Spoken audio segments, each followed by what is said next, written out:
Assalamualaikum warahmatullahi wabarakatuh.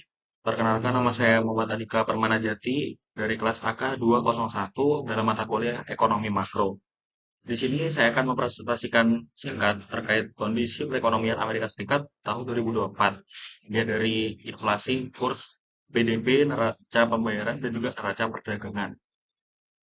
Dalam memenuhi tugas penjadian semester mata kuliah Ekonomi Makro. Yang pertama, untuk latar belakangnya, Amerika Serikat merupakan salah satu motor utama dalam ekonomi global. Kemudian untuk fluktuasi inflasi, nilai tukar dolar AS, dan juga pertumbuhan ekonomi sangat mempengaruhi stabilitas ekonomi dunia karena peran AS sebagai negara adidaya di dunia. Kemudian pada tahun 2024, AS mengalami tantangan ekonomi akibat tekanan global seperti konflik geopolitik, tarif perdagangan dengan Cina, dan juga perubahan kebijakan moneter, terutama di era Presiden baru Donald Trump. Kemudian penting untuk mengkaji bagaimana kondisi inflasi, nilai tukar, dan juga pertumbuhan ekonomi, serta bagaimana kinerja neraca perdagangan dan pembayaran selama tahun 2024 kemarin. Inflasi pada tahun 2024, jika kita olah datanya dari Bureau of Labor Statistics pada tahun 2024, inflasi tahunannya yaitu sekitar 2,933%. Hal tersebut menunjukkan stabilitas setelah periode pandemi. Kemudian untuk nilai tukar atau kurs mata uang, yaitu yaitu kurs dolar cenderung stabil sepanjang tahun 2024 dengan rata-rata 1 US dollar sama dengan 1,09 euro. Sumber ini diolah dari Federal Reserve atau The Fed. Kemudian untuk nilai PDB-nya atau produk domestik bruto di sini menunjukkan pertumbuhan ekonominya positif namun cenderung melambat. Sektor jasa masih menjadi penyumbang terbesar PDB. Kemudian konsumsi domestik masih kuat meskipun tekanan dari inflasi. Kemudian untuk pertumbuhan PDB-nya di tahun 2024 ini mengalami pertumbuhan, yaitu sebesar 2,8%. Pada kuartal keempat 2024 tumbuh sebesar 2,4% jika disetahunkan. Sumber ini diolah dari Bureau of Economic Analysis. Kemudian, untuk neraca pembayaran sendiri pada tahun 2024, defisit akun berjalan yaitu sekitar 1,13 triliun US dollar atau 3,9% dari PDB-nya. Hal ini dipengaruhi oleh defisit perdagangan barang dan jasa. Untuk neraca perdagangannya sendiri pada tahun 2024, ekspornya meningkat menjadi 4,83 triliun dolar.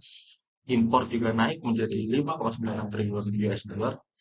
Namun, di sini bisa dilihat ada defisit perdagangan dengan total sekitar 1,3 triliun US dollar, di mana impornya lebih besar daripada ekspor. Di sini bisa dilihat ada ilustrasi untuk grafik indikator ekonomi makro AS dari inflasi, kurs nilai tukar dolar dengan euro, PDB, ekspor, dan juga impor. Kemudian untuk grafik ekspor impornya di sini terlihat jelas bahwa impornya lebih besar daripada ekspor. Hal inilah yang menyebabkan terjadinya defisit tersebut. Kemudian ringkasannya yaitu pertama, inflasi terkendali pada angka 2,9 hingga 3%. US dollar stabil secara global, PDB tumbuh solid di angka 2,8%, neraca pembayaran dan perdagangan menunjukkan defisit yang melebar. Kesimpulannya, yang pertama, inflasi hingga akhir 2024 berada di atas target The Fed, yaitu 2%. Targetnya itu 2%, sedangkan kenyataannya yaitu rata-rata 2,9% yang dipicu sebagian oleh tarif impor. Kemudian nomor dua, turunnya tarif dan stabilisasi harga energi membantu menahan laju inflasi. Dengan inflasi ini tetap mendekati angka 3%. Yang ketiga, ekspornya meningkat, tapi impor tumbuh lebih cepat. Sehingga menyebabkan defisit perdagangan melebar ke angka 918 miliar US dollar. Yang keempat, surplus ekspor jasa membantu meredam tekanan perdagangan.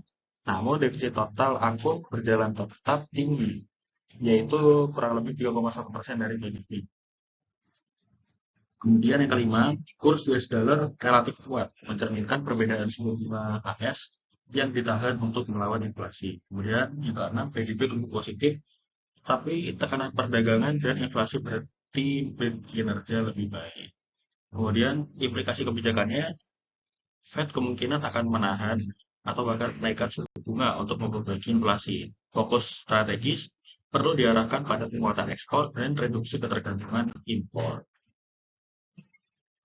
Selanjutnya, yang kedelapan, neraca perdagangan defisit besar, yaitu sebesar 915 miliar US dollar, terutama dari impor LPG. Yang terakhir, neraca pembayaran juga defisit, menunjukkan ketergantungan Amerika terhadap pembiayaan luar negeri. Kebijakan moneter ketat dan diversifikasi ekspor sangat dibutuhkan untuk memperkuat nilai ekonomi. Sekian presentasi dari saya. Mohon maaf apabila kata-kata yang salah ataupun kurang benar. Di akhir kata, wassalamualaikum warahmatullahi wabarakatuh.